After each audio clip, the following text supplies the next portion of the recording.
of these mammoth corporations who are now apparently in partnership with government.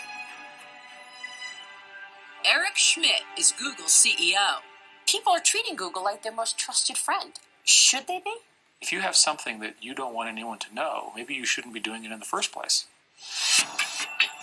Google has already been caught and fined for systematically hacking and harvesting passwords from millions of private Wi-Fi networks with its mapping cars, and illegally siphoning private data from iPhone users. We don't need you to type at all, because we know where you are, with your permission. We know where you've been, with your permission. We can more or less guess what you're thinking about. So Schmidt simply views the invasion of privacy as a way to allow the internet giant to gain more information about you.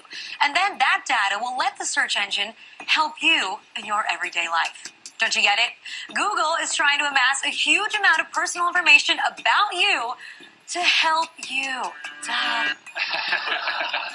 There's what I call the creepy line.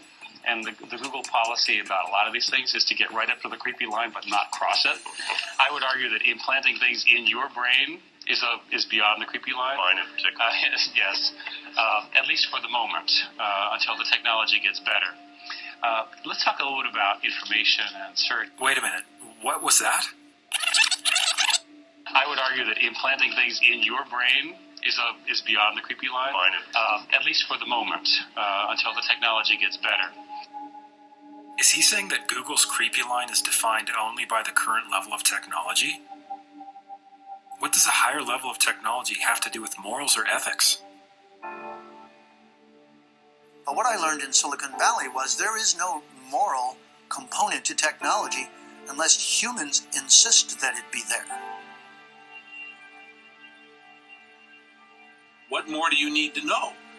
But most people seem to want to just close their mind to it and just say, oh, the government wouldn't do that, and, that can't be true. It is true, and once you know it's true, you get this question in your mind of how did they think they could get away with it, and what in the world are they trying to do with all this data? Why do they need to get into our lives this deeply?